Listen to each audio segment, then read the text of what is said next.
if I am the best, there is the best, there was the best, never will be. There will be none before me, there'll be none after me. Therefore, I am the one and only Jay Sylvie, and welcome to Wrestling Made Simple. We got an action-packed week this week with your news of the week, followed by a Raw and SmackDown review, and then a review of WWE Fastlane 2018. We then have your drink of the week. Let's get into the news. As a AEW star is happy to see CM Punk gone. Apparently that's a thought from Mark Henry, as he has been saying the problem is gone.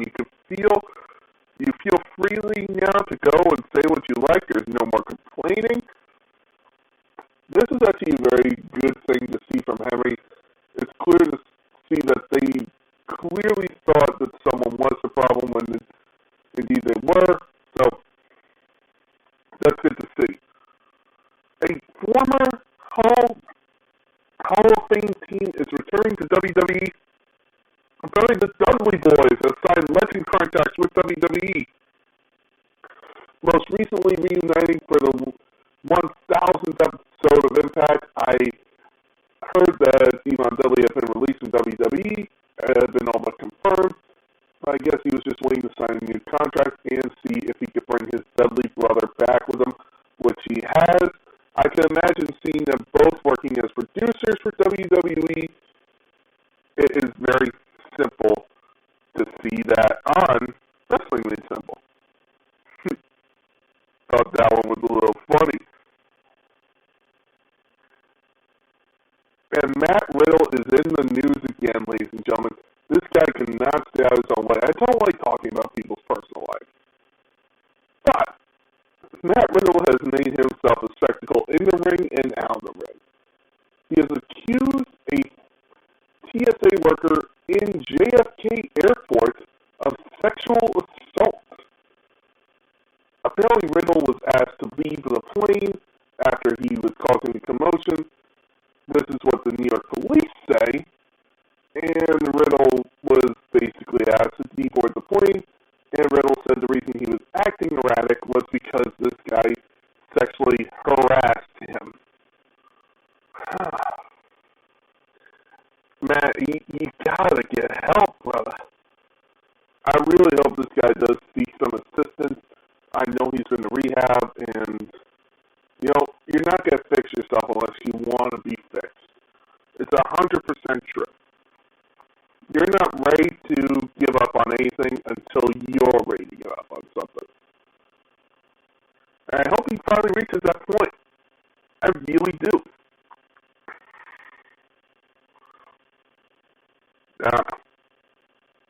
But let's go into SmackDown this week. Let me just pull up my results. SmackDown kicked off with Charlotte Flair and Shotzi versus Damage Control. Shotzi was able to pick up the win, but it was after the match that everyone was talking about. Asuka confronted Io Sky after the match after taking out Dakota Kai.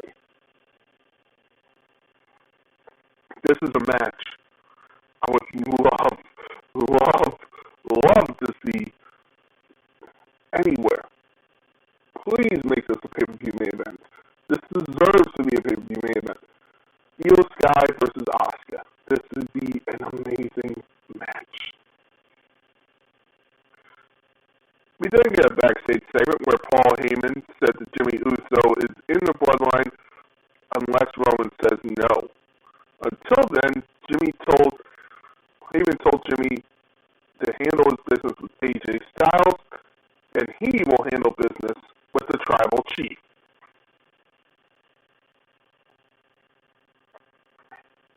We then get Bayley threatening to take out Asuka. Io Sky says she's ready for Asuka and willing to put her title on the line against her. And then unfortunately it was revealed that next week, or 2 weeks from now on SmackDown, that match will be taking place. Why? Why can't that be in the main event? Why can't that be on pay-per-view?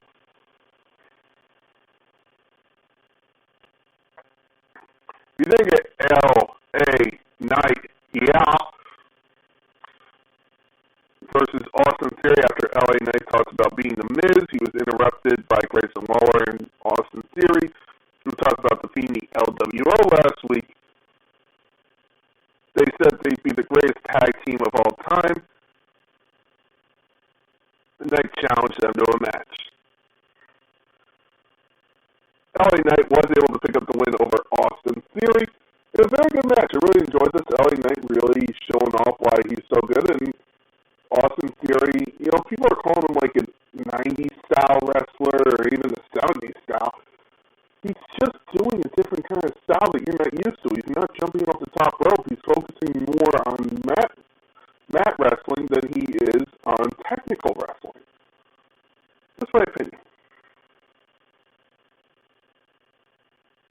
We then get the Undisputed Tag Team Champions, the Judgment Day, versus the Brawling Brutes. It was a good match.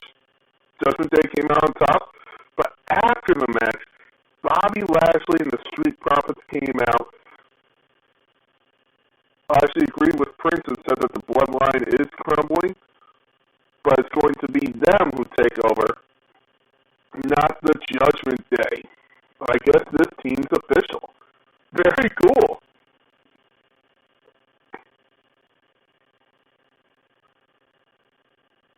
We then get AJ Styles versus Jimmy Uso in a great match.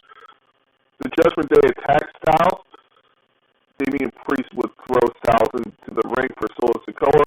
AJ was then laid out with a Samoan spike. Of course, this was after he pinned Jimmy with a phenomenal forearm. So, very good SmackDown, very enjoyable, but definitely a little things need to work on. I really feel like the main event should have been a little longer, and I don't understand AJ Styles having a feud with the Judgment Day, basically.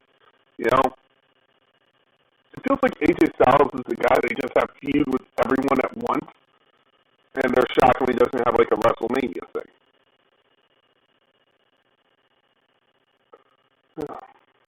Let's move on to Raw.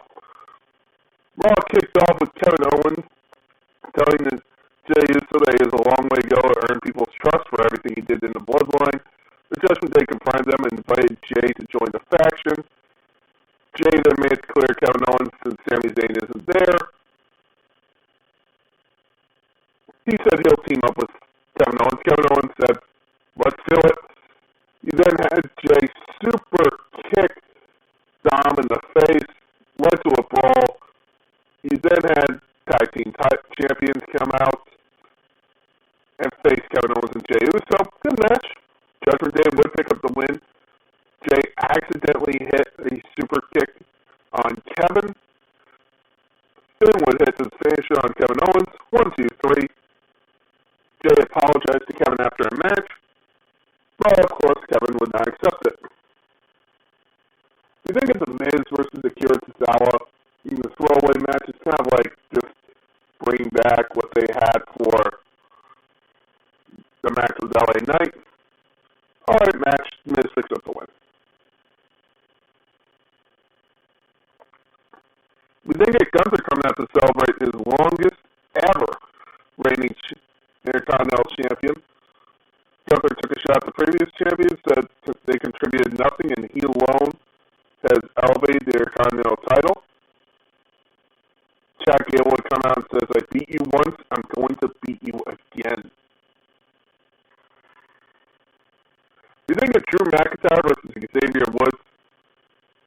Everybody gets the point of this match. It was kind of stupid to me. Drew McIntyre would pick up the win.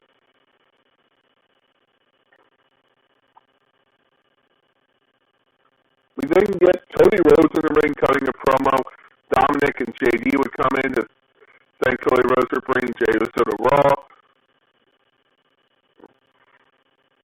They attack Cody, but Cody actually used Dominic Mysterio to flip JD McDonough up in the air.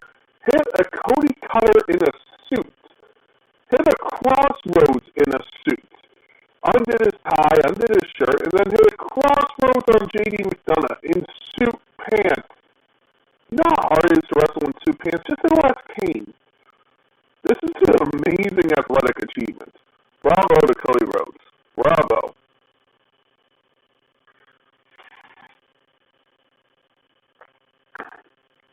We then get Shayna Baszler versus Chelsea Green. Still, Shayna Baszler was going to pick up the win. Piper Niven then came out and attacked Chelsea, and her and Chelsea attacked Shayna. Zoe Starks then came out to even the odds. I hope this is a new tag team. I would really enjoy this. We then get Seth Rollins challenging Shinsuke to another match. Nakamura was shown that he beat up Ricochet backstage, and Nakamura said he will take Rollins' title, but not tonight. We then get Alpha Academy coming out to have a match with him, appearing with Tommaso Ciampa also. Alpha Academy would pick up the win as Gable made Vinci tap out. Finally, in your main event, we get Rhea Ripley defending her title against Raquel Rodriguez. This was a fun match. And then we got the ending. Someone want to attack Raquel Rodriguez. Then it's Nia Jax. Yay. Nia Jax made a return. She hit Ripley with a leg drop, a headbutt, and a bonsai drop to end the show. It looks like she would also hit a Samoan drop on Raquel, putting her away and allowing Rhea to hit the Riptide to win the match. Nia Jax looks like she hasn't changed at all. Looks like she's still as dangerous as she ever was. I truly hope she's worked on in-ring style, but I truly don't believe so at all. She's now the second top heel women on Raw. So, yay. This is not looking good for anyone in WWE with Nia Jax back, in my opinion. In my own opinion. Let's move on to happier times. WrestleMania 34 was right around the corner. You had this leading up to it. Basically, I believe it was the last. No, it was Elimination. Nope, this was the last brand exclusive pay-per-view before they would reunite the pay-per-views at Backlash after WrestleMania. It would be exclusive to SmackDown, and here is how it went.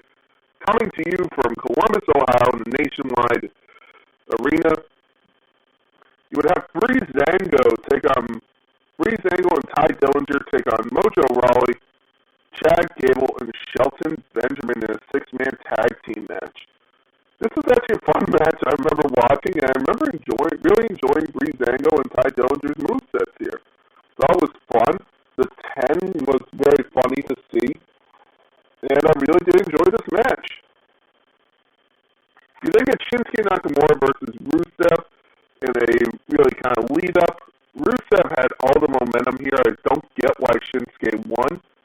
I guess they were trying to make Shinsuke look more powerful going into WrestleMania 34 as a challenger for the title. But Rusev, to me, honestly, should have won this match. I understand why, but still, it's just, to me, it should have been Rusev. You would then get Randy Orton defending, actually going against Bobby Roode for the United States Championship. Bobby Roode would lose this match and his only singles title on the main roster. Randy Orton would then become United States Champion, which was awesome to see. This made him a Grand Slam champion, and it's something I still love to this day. I love seeing Randy Orton with that title going into WrestleMania 34, and I thought he should have retained it at WrestleMania. You would then get Natalya and Carmella versus Becky Lynch and Naomi in kind of a throwaway match just to get ready for the Women's Battle Royal at WrestleMania. Natalya would pick up the win. Natalya and Carmella would pick up the win over Becky Lynch and Naomi. Not really much needs to be said about this match. You would then have the Usos versus the New Day, in which would end in no contest as the Bludgeon Brothers would get involved. and basically lay everyone out, leading to a triple threat match at WrestleMania. Little cool one there. That's a little cool one. It was a good match, and I actually loved the Bludgeon Brothers tag team. New Day and the Usos had wars all throughout that year, and it would actually be referenced going into WrestleMania 35. So it's very cool to see them just to look at the pay-per-view and go, oh yeah, they had this match as well, because they had so many matches, it's very easy to remember, oh yeah, I forgot they had this match. We then get Charlotte Flair versus Ruby Riott in a singles match for a WWE SmackDown Women's Championship before she would go on to face Asuka at WrestleMania. Charlotte Flair would retain after the Riott Squad would try to get involved. Charlotte Flair would pick up the win, basically burying Ruby Riott to the point where she would have an okay run before WrestleMania 35, but would never truly reach the heights that she could have again. And then finally, we have your main event, a 21-minute match. This was an awesome match between AJ Styles, Baron Corbin, Dolph Ziggler, John Cena, Kevin Owens, and Sami Zayn. This match was made basically at the time they were really teasing a Daniel Bryan heel turn. Daniel Bryan, they were saying like, hey, can you be a heel GM? He was kind of teasing aligning himself with Kevin Owens and Sami Zayn. At the Royal Rumble, he made a handicap match between Sami Zayn, Kevin Owens, and AJ Styles for the WWE title. AJ Styles would retain. And this one, he would just throw him against everyone. The reason John Cena was in this match was Dolph Ziggler had come back after winning the United States Championship. He would say he basically retired and left SmackDown saying no one deserved him. And he would return at the Royal Rumble at number 30. Baron Corbin, so they put him in this match to get a little star power.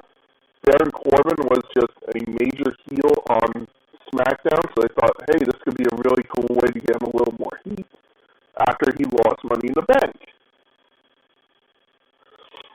John Cena would be in the match due to the fact that he was looking for a way to WrestleMania. He lost the Elimination Chamber match that he was in, and he was looking for basically a match at WrestleMania. The Undertaker hadn't answered his call yet. He wouldn't answer it till WrestleMania 34. And then he would have John Cena basically say, okay, I guess this is my only way to WrestleMania is to win number 17. And who did he do it against besides my ultimate rival, AJ Styles?